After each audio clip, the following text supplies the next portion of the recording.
For more than 50 years, the NSA and its echelon partners have been considered the best in the super-secret world of signals intelligence. During the Cold War, the NSA had enormous successes because we were able to watch the Soviet Union very closely. Every time a plane took off from a military base in the Soviet Union, we would know about it. Every time a ship went to sea, a submarine pulled out from its port, the United States would know about it. But those successes never translated into the war on terrorism. Al-Qaeda was everything the Soviet Union was not. Above all, it was not a fixed target. People transited to various countries around the world. They'd be one place one day, another place another day. They didn't use the same communications. They'd be using satellite phone here, a cell phone there, a landline here. They'd be using anonymous emails, servers. So all of a sudden, life got very, very difficult for NSA. The NSA began tracking Al-Qaeda in the early 90s without much success, until 1996. That's when Osama bin Laden moved to Afghanistan, where the only way he could communicate with the outside world was with a satellite telephone. Once Osama bin Laden began using that phone, the NSA began intercepting his phone calls. He was using a service known as Inmarsat, which is a satellite system used by ships at sea and explorers in remote areas.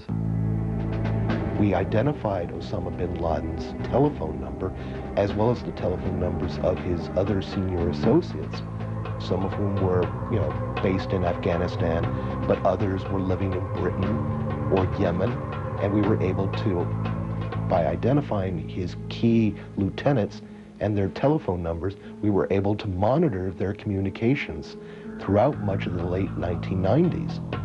From 1996 to 1998, the NSA listened in on more than 2,000 hours of calls on his phone.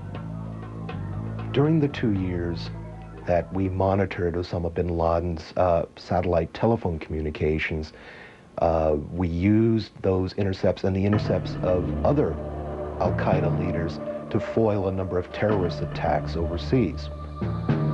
According to Aid, in 1998 alone, these conversations revealed and foiled plans for a commercial airline hijacking and 7 attacks on American diplomatic and military targets, including one on the American forces stationed at Prince Sultan Air Force Base in Saudi Arabia.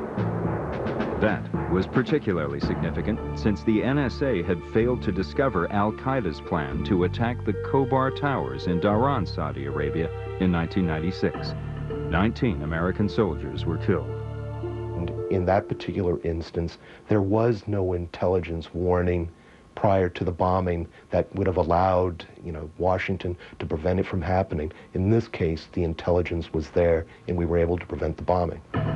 In August 1998, the NSA and its echelon partners were again caught by surprise when truck bombs blew up at the American embassies in Kenya and Tanzania, killing 224 people.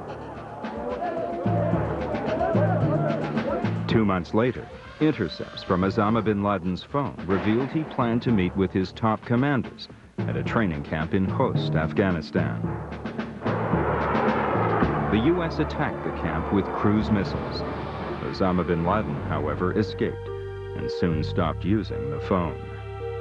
Some people speculated that he stopped using the phone because he realized that the phone not only transmits information or transmits phone calls, it also transmits a signal that could be used for targeting cruise missiles.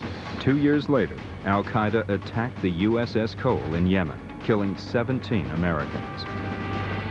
When the Cole disaster took place, I had brought to my desk in this office every stitch of NSA reporting on that could in any way be related to this. And I went through it report by report. The NSA hadn't missed anything on the Cole, Hayden says. The warnings just weren't there.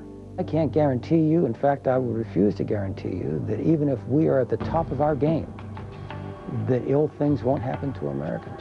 In the summer before 9/11, there were more than 30 separate intercepts suggesting pending strikes on American targets.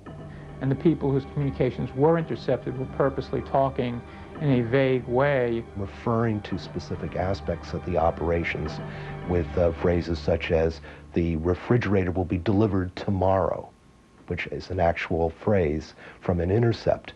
On the assumption that they would be overheard, and that when they were overheard, it wouldn't be of any great use to the people who were eavesdropping on them. And they were right. But on the day before 9/11, two key messages came in.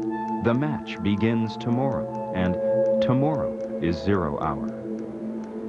You have to understand, though, that these two oblique phrases, in hindsight, we now know referred to the 9/11 attacks, but in the context of the much larger conversation in which they were buried, it wasn't clear at all whether they referred to an operation in Europe or in Asia or the Middle East or the United States. It's very difficult to take information like this out of context and determine that tomorrow is when they're going to blow up the World Trade Center. When news reports revealed just how much the NSA and its partners had heard, bin Laden and his followers began to operate with more caution and shrewdness. One of the people associated with him was using a satellite phone or a cell phone, and the U.S. was monitoring that, and that's why they were closing in on bin Laden at that point up in Tora Bora. It was in December 2001 that bin Laden was hiding out in the caves of Tora Bora, Afghanistan. Bin Laden and the person who had the satellite phone decided that the person who had the satellite phone would go one way and bin Laden would go another way. And that's what happened, so that the U.S. began focusing on the person who had the phone, and a week or two later they finally captured him. But by then, bin Laden had completely escaped. Despite that failure, signals intelligence has helped track down some of the most wanted members of Al-Qaeda. One of the Al-Qaeda senior terrorists that we have caught, Sheikh Mohammed, was tracked from Quetta to Rawalpindi, where he was eventually arrested, used by tracking his satellite phone communications as he spoke with his compatriots who were also in hiding in Pakistan. That may further unravel the Al-Qaeda network and maybe even lead to bin Laden's capture. So that's certainly one of the major accomplishments of SIGINT in the terrorism war. There have been other major accomplishments in the war on terror. In 1999, the so-called Millennium Plot to bomb Los Angeles International Airport was foiled because of Echelon's signals intelligence. We were able to catch the bomber at the U.S.-Canadian border, and thanks to signals intelligence provided by our Canadian compatriots, we were able to prove that the individual in question was not just a tourist, as he claimed, with a trunk mysteriously loaded with high explosives. Because the work of signals intelligence is so sensitive, it's rare for the public to hear about plots that are successfully thwarted. The traditional intelligence mantra of protecting sources and methods is particularly important for an enterprise like ours, signals intelligence, because an adversary can make it simply go away by choosing a different way to communicate. And so we're very sensitive about talking much about ourselves. In fact, almost every time signals intelligence has been revealed, the source of the intelligence has disappeared. For example, after the bombing of a discotheque in Berlin in 1986, Echelon immediately zeroed in on a suspect, Libya. NSA and/or its partners intercepted a series of coded messages sent from the Libyan mission in East Berlin to Tripoli, reporting on their accomplishment of the mission, and that Colonel Gaddafi, the leader of Libya, would be very pleased with what he read in the newspaper the following day. President Reagan decided to retaliate by bombing Tripoli. The evidence is now conclusive that the terrorist bombing of La Belle discotheque was planned and executed under the direct orders of the Libyan regime. Well, Reagan had to give a reason for our bombing Tripoli, and he had to give as much convincing evidence as possible. So President Reagan went on national television and said that our evidence was intercepted communications from the Libyan government.